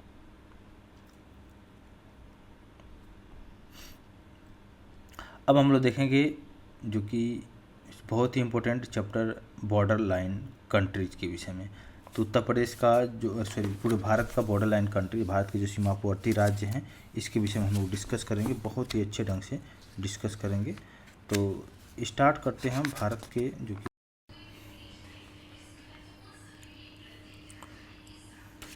जय हिंद, वेलकम टू स्टडी बैटल। देखिए इस चैप्टर में हम लोग डिस्कस करेंगे mountain, plateau and plain area, पर्वतीय, पठारी और मैदानी क्षेत्र के विषय में हम लोग डिस्कस करेंगे। सबसे पहले देखते हैं माउंटेन एंड हिल्स रीजन के विषय में। इसको देखने से पहले एक बार हम लोग थोड़ा सा इसके हिस्ट्री में जाते हैं। तो अगर देखा जाए, देखिए पूरा चुंबकत्व तो क्या होता है, चुंबकत्व जो होता है पूरा चुंबकत्व जो कि चट्टान अवसाद जब निर्माण हुआ तो उसके जो संरक्षित गुण हैं उसके अध्ययन करता है पूरा चुंबकत्व, ठीक है। और विज्ञान का एक ऐसी शाखा है जिसमें प्राचीन भूवैज्ञानिक जो घटनाएं हैं उनके अध्ययन में ये सहायक होता है, ठीक है। अगर देखा जाए तो अल्फ्रेड वेगनर जो महाद्वीपीय विस्थापन सिद्धांत जो इन्होंने दिया था उसमें भी इन्होंने पूरा चुंबकत्व का ही अध्ययन किया था, अध्ययन का एक आधार बनाया था, ठीक है। तो अगर हम लोग देखा जाए तो महाद्वीपीय विस्थापन सिद्धांत के अनुसार अगर देखा जाए तो प्रायद्वीपीय जो भारतीय स्थित जो स्थल है, जो भारतीय स्थल है, गोंडवाना लैंड का भाग है। गोंडवाना लैंड जैसे ही गोंडवाना लैंड का भूभाग जो रहा है, भारत रहा, ऑस्ट्रेलिया रहा, अफ्रीका रहा, दक्षिण अमेरिका रहा और अंटार्कटिका रहा। लेकिन कुछ समय के बाद जो मध्यवर्ती मध्यजीवी महाकल्प में जो संवहनी धाराएं हैं उनके द्वारा गोंडवाना लैंड का जब थोड़ा सा मतलब एक तरह से कहा जाए कि धाराओं के द्वारा गोंडवाना लैंड जो था, जिसमें भारत, ऑस्ट्रेलिया, दक्षिण अमेरिका और अफ्रीका था, ये सब जो है अलग अलग टुकड़ों में विभाजित हो गए। उसके बाद फिर जो भारतीय प्लेट है वो गोंडवाना भूमि से अलग होकर ये उत्तर की तरफ मूवमेंट करने लगा। उत्तर की दिशा में मूवमेंट करके उत्तर की तरफ जैसे ही मूवमेंट किया वहाँ से, तो ऊपर जो था ये यूरेशियन प्लेट था।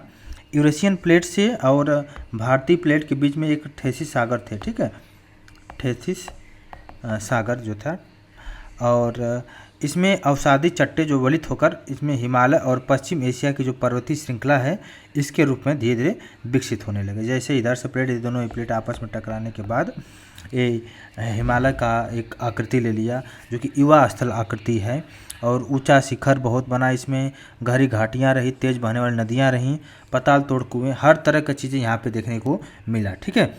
तो इसके अलावा अगर हम लोग बात करें तो भारत को 4 प्राकृतिक प्रदेशों में बांटा गया है। ये उत्तर का पर्वतीय प्रदेश हो गया, उसके बाद विशाल मैदान वाला रेंज हो गया, साथ ही साथ प्रायद्वीपीय पठार, और इसके बाद तट और जो तट वाला भाग है, इसके आधार पर भारत को 4 प्राकृतिक प्रदेशों में बांटा गया है। और कुछ उपभौतिक भू आकृतिक प्रदेशों में बांटा गया है, उसको हम लोग देख लेंगे बाद में। सबसे पहले हम लोग देखेंगे उत्तर का जो पर्वतीय प्रदेश है। उत्तर का पर्वतीय प्रदेश में अगर हम लोग बात करें, देखिए उत्तर का पर्वतीय प्रदेश आपको ये जो उत्तर का जो उत्तरी भारत की जो उत्तरी सीमा है, खास तौर से इसमें देखा जाए तो ये वाला रीजन, उसमें इसको बोलते हैं उत्तर का पर्वतीय प्रदेश बोलते हैं, ठीक है। और बहुत ही नवीन वलित पर्वत है, और ये सिंध से लेकर ब्रह्मपुत्र, इधर आप देखेंगे सिंध से लेकर इधर ब्रह्मपुत्र तक ये फैला हुआ है, ठीक है। हिमालय में अगर देखा जाए तो विश्व की सबसे ऊंची पर्वत श्रेणियाँ हैं। हिमालय लगभग टोटल लंबाई अगर देखा जाए तो 2500 किलोमीटर टोटल लंबाई है, और औसत चौड़ाई जो कि है लगभग 240 किलोमीटर है।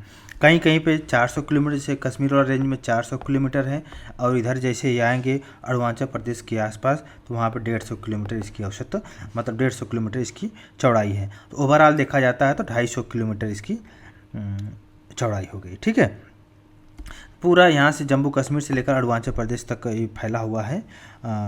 जो हिमालयी राज्य हैं, जम्मू कश्मीर, लद्दाख, हिमाचल प्रदेश यहाँ पे है। साथ ही साथ हिमाचल प्रदेश के बाद उत्तराखंड के बाद देखिए आपको सिक्किम देखने को मिलेगा, अरुणाचल प्रदेश देखने को मिलेगा, ठीक है। इस सब आपको देखने को मिलेगा, जम्मू कश्मीर देखने को मिलेगा, लद्दाख, इस सब आपको देखने को मिलेगा।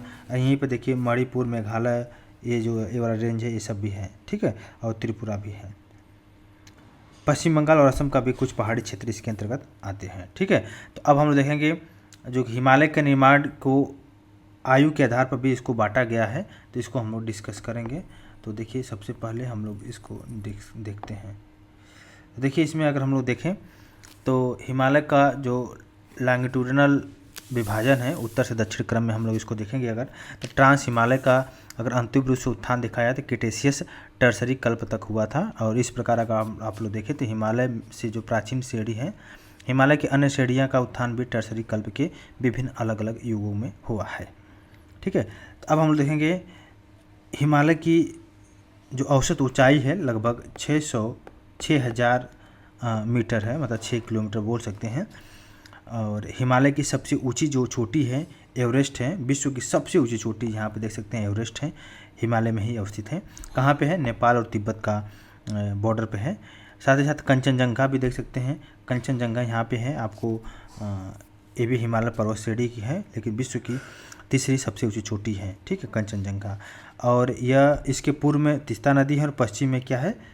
तामूर नदी है, इसको ध्यान दीजिएगा। कंचनजंगा अगर देखा जाए पूर्वी नेपाल और भारत के सिक्किम राज्य की सीमा पे है कंचनजंगा, सिक्किम राज्य, ठीक है। वहीं पर अगर हम लोग बात करें अन्नपूर्णा चोटी, इसकी भी अवस्थित देखा जाए तो उत्तर मध्य नेपाल में है और धौलागिरी चोटी भी नेपाल के मध्य में है। तो मोस्टली आपको नेपाल में ही देखने को मिलेगा। इससे जो नदियाँ निकलती हैं हमेशा सतत वाहिनी होती है, हर समय बहती रहती है, इसमें हर समय पानी भरा रहता है। ठीक है, इसके अलावा अगर हम लोग बात करें नेक्स्ट में, तो हिमालय की सबसे बाहरी श्रृंखला जो है शिवलिक है। यहाँ पे देख सकते हैं मैप में, शिवलिक है, सबसे बाहरी श्रृंखला है और इसकी चौड़ाई अगर देखा जाए 10 से लेकर 50 किलोमीटर है और ऊंचाई जो देखा जाए तो लगभग 900 से लेकर 1100 मीटर है।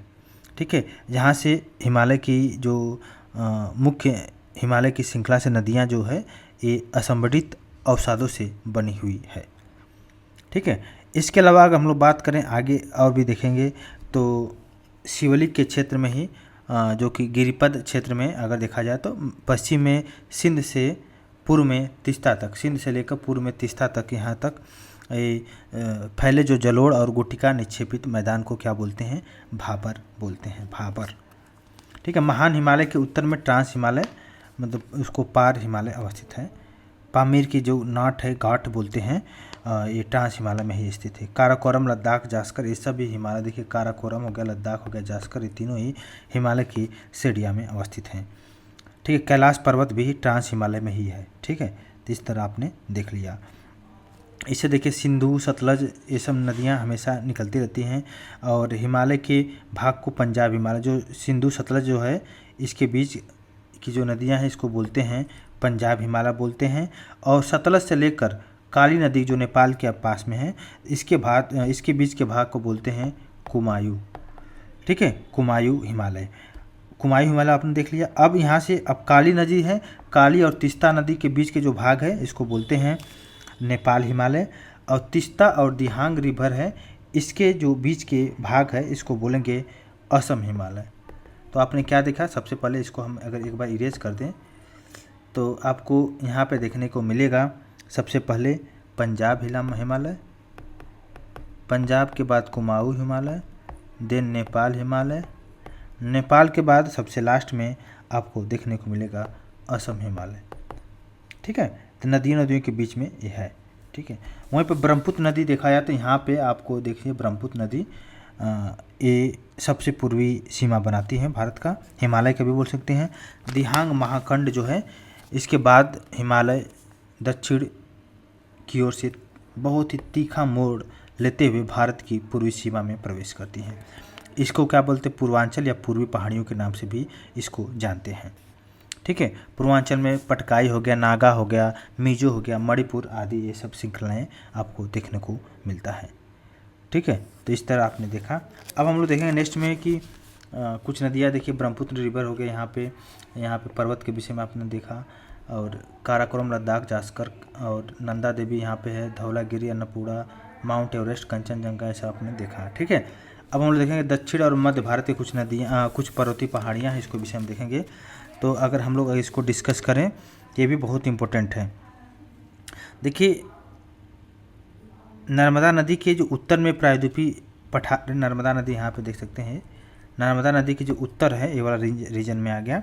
तो यहाँ के जो पर्वतीय पठार का जो मालवा पठार के अधिकतर भागों में फैला हुआ है इसको क्या बोलते हैं? उच्च भूमि के नाम से जानते हैं। वहीं पे देखिए ये वाला जो रेंज है इसको बोलते हैं विंध्य श्रृंखला। दक्षिण में मध्य उच्च भूमि तथा उत्तर पश्चिम में अरावली से घिरी हुई है ये विंध्य श्रृंखला। ठीक है, अरावली श्रेणी गुजरात के पालनपुर से, यहाँ से गुजरात से पालनपुर से ये सब देख सकते, राजस्थान ये सब रीजन में फैला हुआ है, राजस्थान, हरियाणा, दिल्ली तक फैला हुआ है। इसकी टोटल लंबाई 692 किलोमीटर है। वहीं पर इसका निर्माण भी बहुत ही पुराना है, प्री कैम्ब्रियन काल में हुआ था। ठीक है, और भारत का सबसे प्राचीनतम पर्वत श्रृंखला है अरावली। ठीक है, और यहीं पर विश्व का सबसे प्राचीन पर्वत श्रृंखला है। साथ ही साथ इसका जो सबसे ऊंची चोटी है यहीं पर अरावली में ही गुरु शिखर है, गुरु शिखर जो कि 1722 मीटर है, इसकी सबसे ऊंची चोटी है। ठीक है, अरावली का ये अवशिष्ट पर्वतों का भी एक तरह से एग्जाम्पल है।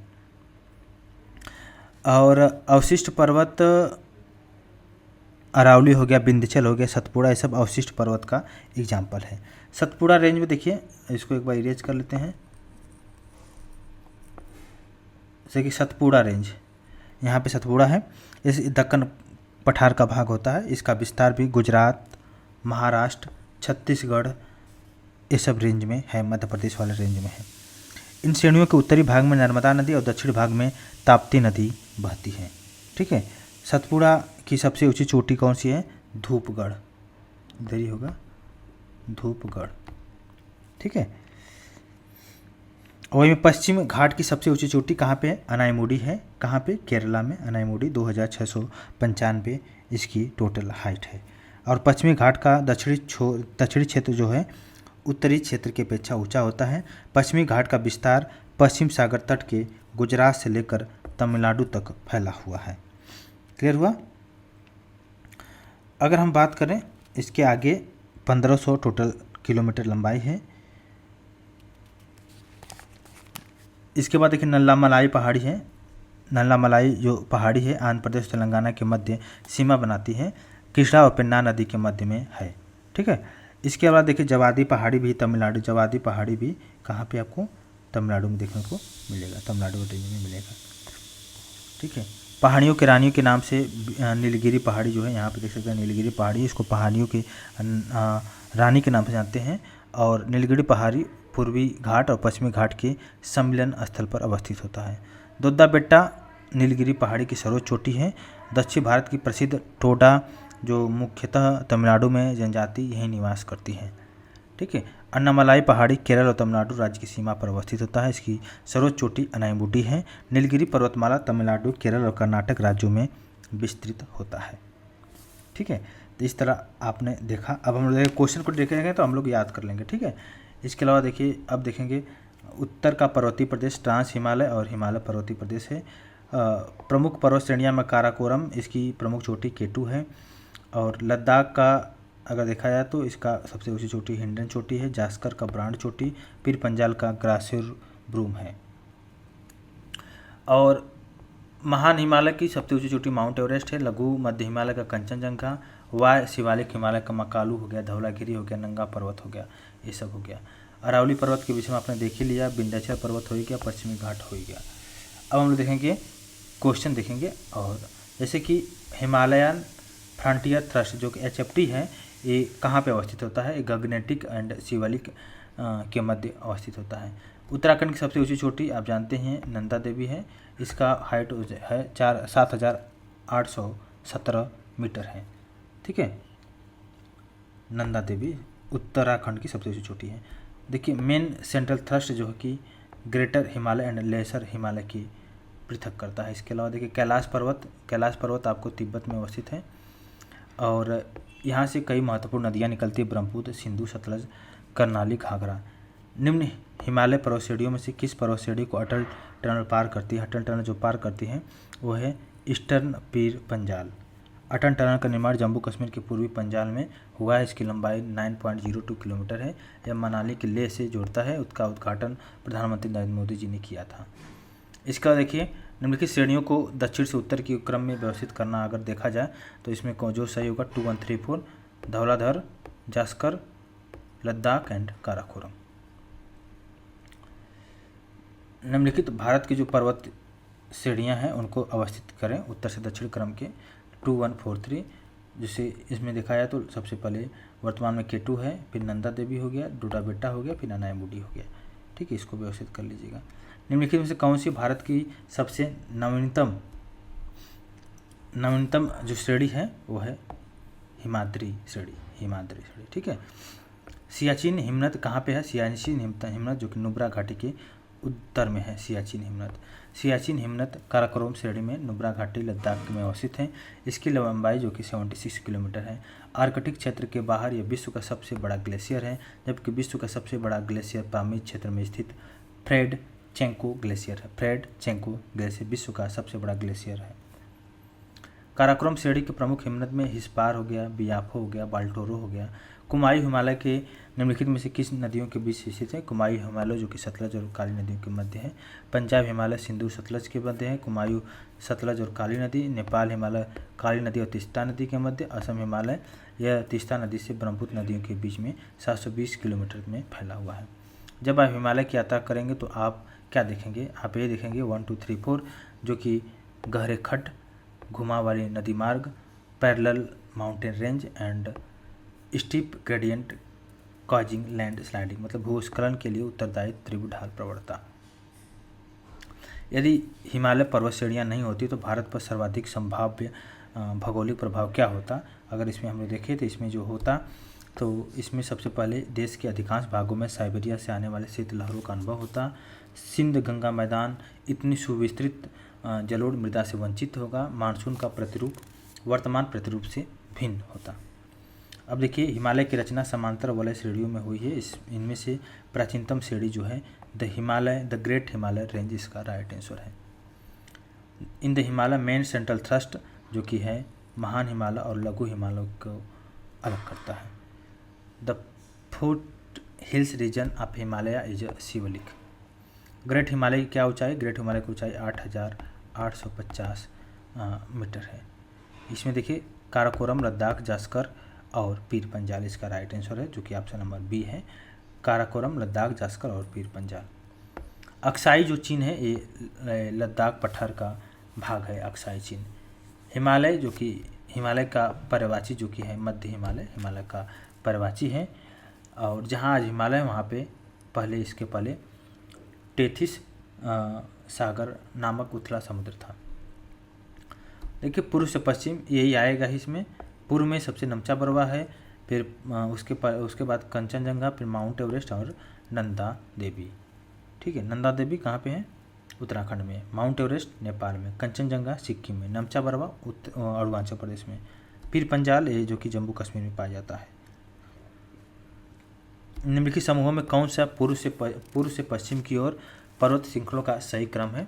कंचनजंगा, माउंट एवरेस्ट, अन्नपूर्णा और धौलागिरी। पूर्व से पश्चिम की ओर श्रृंखलाओं का सही क्रम है कंचनजंगा, एवरेस्ट, अन्नपूर्णा और धौलागिरी है। कंचनजंगा विश्व की तीसरी सबसे ऊंची चोटी है।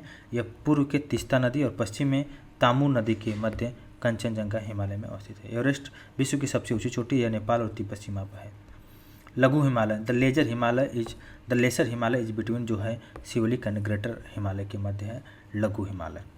शिवलिक श्रेणियों की जो ऊंचाई है, शिवलिक श्रेणी की ऊंचाई ऑप्शन नंबर ए है, जो कि है 850 से लेकर 1200 मीटर के मध्य है शिवलिक। शिवलिक पहाड़ियाँ इसमें किसका हिस्सा है? ये हिमालय का है। शिवलिक श्रेणी का जो निर्माण हुआ है सेनोजोइक युग में हुआ है।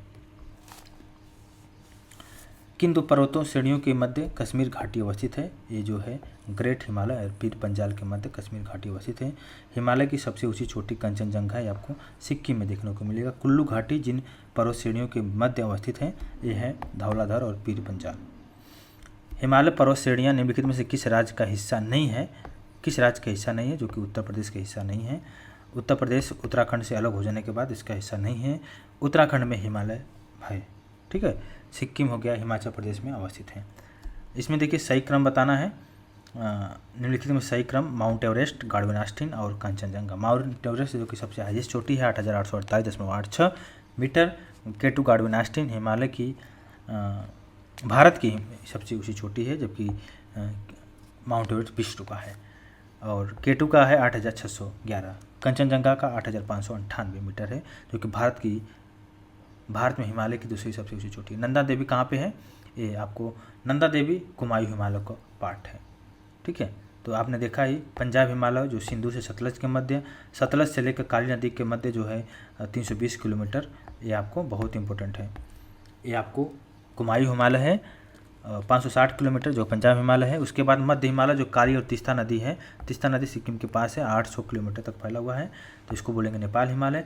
नेपाल हिमालय जो कि इसके बाद असम हिमालय, मतलब तीस्ता नदी के बाद जो ब्रह्मपुत्र नदी के मध्य के जो क्षेत्र है उसको बोलते हैं पूर्वी हिमालय, असम हिमालय 720 किलोमीटर। इसको आप बिल्कुल रट लीजिए 560, 320, 800, 720। टोटल लंबाई जो हिमालय की 2500 किलोमीटर है। नंदा देवी कहाँ पे? उत्तराखंड में है। उत्तरी प्रदेशी हिमालय का सर्वोच्च शिखर जो है नंदा देवी हो गया। ठीक है, ये सब आप याद करें। नंगा पर्वत जो कि नंदा देवी का पार्ट नहीं, उत्तराखंड में नहीं है। कामेट है, बंदरपुछ है, दूनागिरी है। नंगा पर्वत कहाँ पे है? जम्मू कश्मीर में है। इसकी ऊंचाई 8,126 मीटर है। इसे दुनिया का कातिल पहाड़ कहा जाता है। भारत का सबसे ऊंचा पर्वत शिखर जो है कंचनजंगा है। इस तरह आप इसको आराम से सब देख सकते हैं। निम्नलिखित में से कौन सा पटकाई पहाड़ियों से संलग्न नहीं है? वह त्रिपुरा इसका राइट आंसर है। यह अरुणाचल प्रदेश और म्यांमार की सीमा बनाता है। ठीक है, तो इस तरह आपने देख लिया। मणिपुर का अधिकांश जो धरातल है ये पर्वतीय है।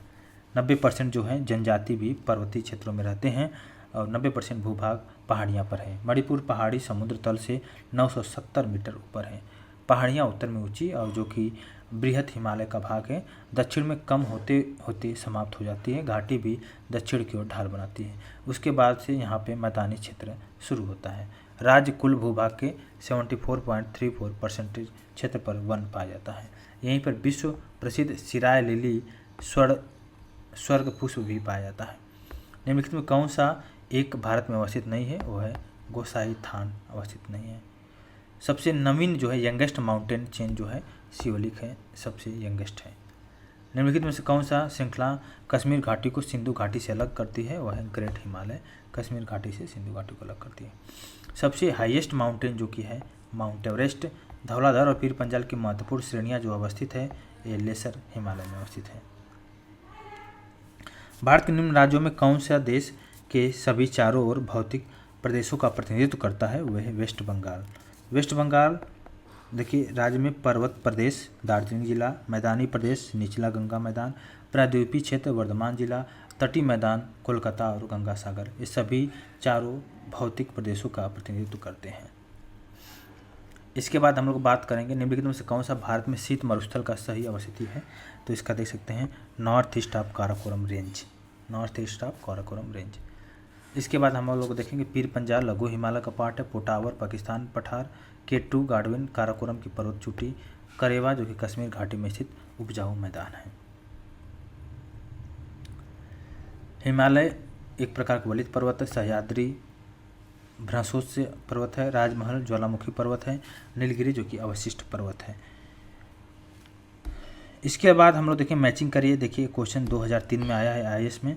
तो भाभर का जो संबंध है, भाभर का संबंध है ये शिवलिक से संबंधित है, शिवलिक के गिरिपाद। सियाचिन जो कि काराकोरम श्रेणी का पार्ट है। बुंदेलखंड जो कि गंगा के मैदान और विंध्याचल का गारभूमि के मध्य का क्षेत्र है। रोहतांग दर्रा हिमाचल प्रदेश से संबंधित है। देखिए काराकोरम लद्दाख जाकर याद कर लीजिए, बिल्कुल याद हो जाएगा आपको। कौन सा सर्वोच्च चोटी है? तो आपको जाहिर से पता K2। भारत की सबसे हाईएस्ट चोटी K2 है। विश्व का सबसे ऊंची चोटी माउंट एवरेस्ट है। ठीक है, इसके बाद अगर हम लोग बात करें इसमें बताना है 1 2 3 4। 1 2 3 4 जो है ये आप देखिए सिक्किम पे जस्ट बगल में है 1 2 3 के विषय में।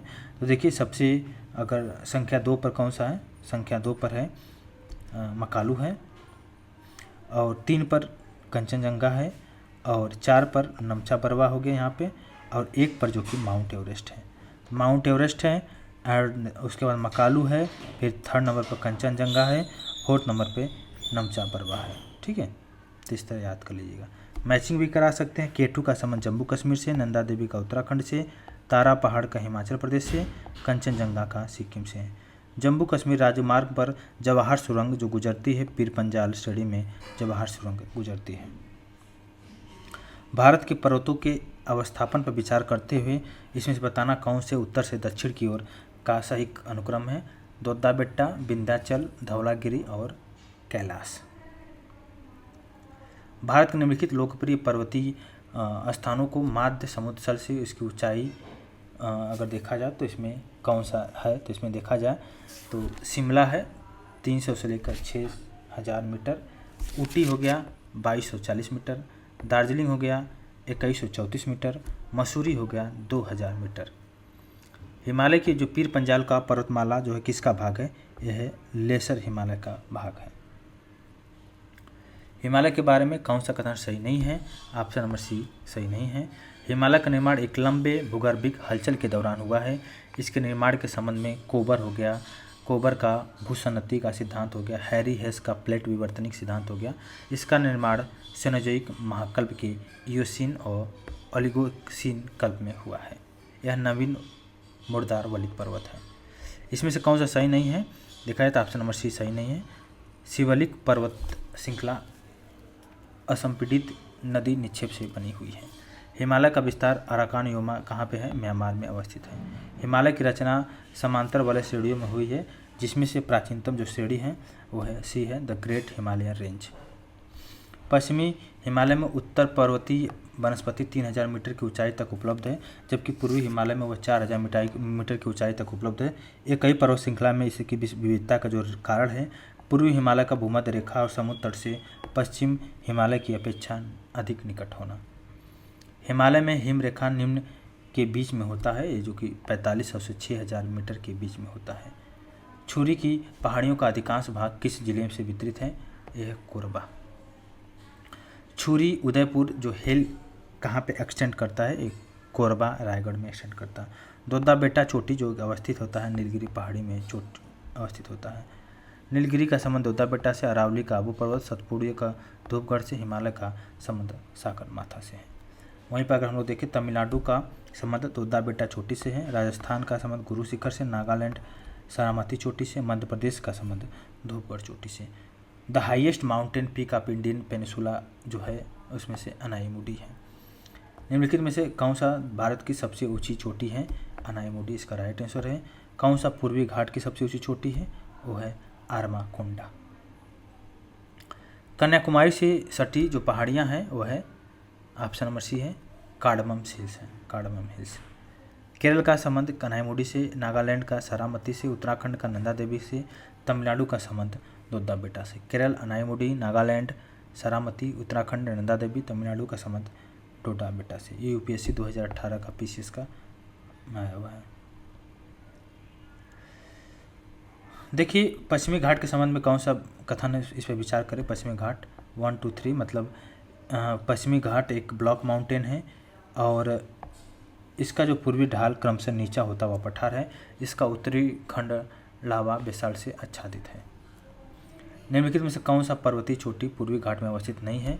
वो है सलहेर। मादुगुला कोंडा चोटी, गली कोंडा, सिंगराम गट्टा 1620 मीटर पूर्वी घाट की पर्वतीय चोटियाँ हैं। मादुगुला कोंडा व दोनों चोटियाँ आंध्र प्रदेश में स्थित हैं। सलहेर पर्वत चोटी भारत के महाराष्ट्र के नासिक जिले में सतना तहसील में बागंबा के पास स्थित है, जो कि पूर्वी घाट का भाग नहीं है। इसके अलावा हम लोग देख सकते हैं नेक्स्ट में जिस दिशा में अरावली श्रेणियाँ की चौड़ाई बढ़ती जाती है उसको उत्तर north east to south west बोलते हैं। विंध्य पर्वत श्रेणी मध्य प्रदेश में, सतपुड़ा मध्य प्रदेश में, महादेव पहाड़ी जो कि मध्य प्रदेश में, अजंता ये महाराष्ट्र में, बालाघाट महाराष्ट्र में, हरिश्चंद्र पर्वत महाराष्ट्र में, नीलगिरी तमिलनाडु में, अनामलाई केरल तमिलनाडु। बहुत इंपॉर्टेंट है। विंध्य मध्य प्रदेश में, सतपुड़ा मध्य प्रदेश, महादेव ये भी मध्य प्रदेश, अजंता महाराष्ट्र में हो गया, बालाघाट महाराष्ट्र, हरिश्चंद्र महाराष्ट्र हो गया, नीलगिरी तमिलनाडु, अन्नामलाई केरल तमिलनाडु में। जो महाराष्ट्र में स्थित नहीं है वो जाहिर सी बात है मांडव नहीं, बालाघाट हमने पढ़ाई, हरिश्चंद्र पढ़ाई, सतमाला भी महाराष्ट्र में है। इसके लिए देखिए पहाड़ियों का दक्षिण से उत्तर की ओर क्रम में बढ़ते हुए देखिए सतमाला पहाड़ी, कैमूर पहाड़ी, नागा पहाड़ी और पीर पंजाल है। निम्नलिखित में से कौन से पहाड़ श्रेणियाँ नर्मदा और ताप्ती नदियों के बीच स्थित है? वह है सतपुड़ा रेंज, इसका राइट आंसर है। नर्मदा घाटी किन पर्वत श्रृंखलाओं के बीच में है? यह है सतपुड़ा एंड विंध्याचल, ये नर्मदा घाटी स्थित है। महादेव पहाड़ियाँ भाग होती है, सतपुड़ा का भाग होती है महादेव पहाड़ियाँ, ठीक है। गारो का संबंध मेघालय से, मिरी का अरुणाचल प्रदेश से, कुल्लई मलाई तमिलनाडु से, डालमा का संबंध झारखंड से है। निम्नलिखित में से कौन सा पर्वत श्रृंखला भारत में केवल एक राज्य में फैली हुई है? वह है अजंता। निम्नलिखित में किस पहाड़ी पर पूर्वी घाट पश्चिमी घाट से मिलता है? यह है सी ऑप्शन जो कि नीलगिरी हिल, इसका राइट आंसर है। निम्न कौन कर्नाटक केरल तमिलनाडु राज्यों के मिलन पर अवस्थित है? वह है नीलगिरी हिल्स, इसका राइट आंसर है। नीलगिरी माउंटेन जो कि कहाँ पर अवस्थित है? ये तमिलनाडु में अवस्थित है। कार्डमम पहाड़ी जिसकी सीमाओं पर स्थित है वह है केरला और तमिलनाडु, ठीक है। सेवराय पहाड़ी कहाँ पे है? सेवराय पहाड़ी ऑप्शन नंबर डी है जो कि तमिलनाडु में अवस्थित है। उत्तर से दक्षिण की ओर अगर देखा जाए तो नल्लामाला है, जवादी पहाड़ी और नीलगिरी एंड देन अन्नामलाई, ठीक है। तो इस तरह आपने दंडकारण्य क्षेत्र देखिए मध्य प्रदेश छत्तीसगढ़ वाला दंडकारण्य क्षेत्र होता है तो मध्य प्रदेश का राइट आंसर है। तो ये दंडकारण्य भारत के पूर्वी भाग में है। दंडकारण्य परियोजना में जो सम्मिलित राज्य हैं छत्तीसगढ़, उड़ीसा और आंध्र प्रदेश, ठीक है। अंडमान निकोबार द्वीप समूह में सबसे ऊंची चोटी जो कि है सैडल पीक, इसका राइट आंसर है सैडल पीक है। 732 मीटर इसकी हाईएस्ट चोटी है सैडल पीक। ठीक है, इसके अलावा इस द्वीप समूह की मुख्य पर्वत चोटियों में माउंट डियोली मध्य अंडमान, माउंट कायोब दक्षिणी अंडमान और माउंट थुलियर गेट निकोबार में अवस्थित है। भूवैज्ञानिक कालानुक्रम के अनुसार अधोलिखित का सही क्रम अगर देखा जाए तो ऑप्शन नंबर बी है। अरावली प्रोटेरोजोइक काल, पूर्वी घाट मेसोजोइक काल, दक्कन ट्रैप क्रिटेशियस युग और हिमालय जो कि सीनोजोइक काल से संबंधित है। विदर्भ एक प्रादेशिक नाम है भारत में और यह महाराष्ट्र का अंग है विदर्भ। कोडाईकनाल अनामलाई पहाड़ी संबंधित है। शिमला पीर पंजाल श्रेणी संबंधित है। कोडाईकनाल तमिलनाडु में पालनी की पहाड़ी में अवस्थित, जबकि शिमला 2276 मीटर पीर पंजाल के स्थान पर धौलाधर में स्थित है। अरावली विंध्य श्रृंखलाओं के मध्य कौन सा पठार है? यह है मालवा का पठार स्थित है। ठीक है, इस तरह आप देख लीजिए। अब हम लोग देखें नेक्स्ट में थोड़ा सा अगला चैप्टर, इसमें क्वेश्चन बहुत है। भारत की जो इम्पोर्टेंट प्लेटू है इसको भी हम देख सकते हैं। बुंदेलखंड का पठार, बघेलखंड, छोटा नागपुर, तेलंगाना, कर्नाटक, मालवा, शिलांग का पठार, ये सब देख लीजिए माइंड मैप पे। और हम देखें छोटा नागपुर पठार का अवस्थिति है। यह पठार पश्चिम बंगाल राज्य के पुरुलिया तथा झारखंड राज्य के पलामू, धनबाद, सिंहभूमि, रांची, हजारीबाग व संथाला परगना जिला में है। और इस पठार को भारत का रूर भी कहते हैं, छोटा नागपुर पठार। यह खनिज की दृष्टि से काफ़ी धनी है। सोन नदी पठार के उत्तर पश्चिम में बहकर गंगा में मिलती है। शिलांग का पठार, यह पठार प्रायद्वीपीय पठार का उत्तर पूर्वी अग्रभाग है। इसका क्षेत्रफल लगभग 35,291 वर्ग किलोमीटर है। भ्रंशन के कारण यह पठार भारतीय प्रायद्वीपीय से मालदा गैप के द्वारा पृथक होता है। इसको गारो खासी जयंतिया की पहाड़ी पर स्थित है। दक्कन का पठार, यह पठार मध्य प्रदेश, छत्तीसगढ़, उड़ीसा, पश्चिम आंध्र प्रदेश, कर्नाटक और तमिलनाडु राज्य में लगभग 7 लाख वर्ग किलोमीटर तक का क्षेत्र में फैला हुआ है। प्रायद्वीपीय में सतपुड़ा श्रृंखला के दक्षिणी भाग को दक्कन का पठार कहा जाता है। तेलंगाना का पठार देखा जाए तो यह पठार किहड़ा नदी के उत्तर में अवस्थित है। कर्नाटक का पठार, यह पठार कर्नाटक तथा केरल के कुछ भाग पर अवस्थित है। बुंदेलखंड और बघेलखंड ये देखा जाए तो यह पठार नर्मदा भंस घाटी के उत्तर में अवस्थित है। भारत के दक्कन ट्रैप की शैल समूह किस प्रकार के ज्वालामुखी उत्कार का परिणाम है? यह है फ्लड प्रभाव। दक्कन ट्रैप पठार का गठन किस काल में हुआ था? यह है क्रिटेशियस काल में हुआ था। कौन सा मेघालय पठार का अंश नहीं है? वह है भूबन पहाड़ियाँ। तिब्बत के पठार की समुद्र तल से ऊंचाई जो है 5 किलोमीटर है। निम्नलिखित राज्यों में कौन छोटा नागपुर का पठार का भाग नहीं है? वह है बिहार। दंडकारण्य जो है कि कहाँ पे अवस्थित है? ये दंडकारण्य क्षेत्र छत्तीसगढ़ उड़ीसा में अवस्थित है। ठीक है, मेघालय का पठार का भाग जो कि प्रायद्वीपीय खंड का है। अरावली मरुस्थल के पूर्ववर्ती विस्तार को रोकता है तथा अरावली प्रदेश धात्विक खनिजों से समृद्ध है। यह कथन सत्य है, जबकि राजस्थान में वर्षा का विकल्प प्रारूप अरावली से प्रभावित होता है। भारत के थार मरुस्थल कितना भाग राजस्थान में है? ये देख सकते हैं। देखिए, थार मरुस्थल भारत के उत्तर पश्चिम में तथा पाकिस्तान के दक्षिण पूर्व में स्थित है। यह अधिकांश तो राजस्थान में स्थित है, लेकिन कुछ भाग गुजरात और पाकिस्तान और के सिंध और पंजाब में फैला हुआ है। अगर देखा जाए थार मरुस्थल का लगभग 61% भाग राजस्थान में है। ठीक है, इसको ध्यान दीजिएगा, बहुत इंपॉर्टेंट क्वेश्चन है। देखिए, एसपी चटर्जी के भारत के प्राकृतिक विभागों की योजना में महानदी बेसिन को प्रायद्वीपीय पठार के किस उपभाग में रखा गया है? यह है ऑप्शन नंबर सी है, जो कि पूर्वी पठार। छोटा नागपुर पठार तथा शिलांग पठार के मध्य का क्षेत्र जो कि एक नत भ्रंशित प्रदेश है। मेघालय का पठार जो कि गोंडवाना शैलों के द्वारा निर्मित हुआ है। ठीक है, तो इस तरह आप देख लीजिएगा। इसके बाद देखिए उत्तर का विशाल मैदान है, तो इसको भी देखिए। इसमें कुछ क्वेश्चन को और देख सकते हैं, जैसे कि शैल समूह किसके कारण बना हुआ है? ये है बेसाल्ट उद्गार के। भारत में कठोर और एवं स्थिर उत्तित भूमि शैल और कगारों की श्रृंखला में किसकी विशेषता है? ये प्रायद्वीपीय पठार का। ठीक है, तो इस तरह है।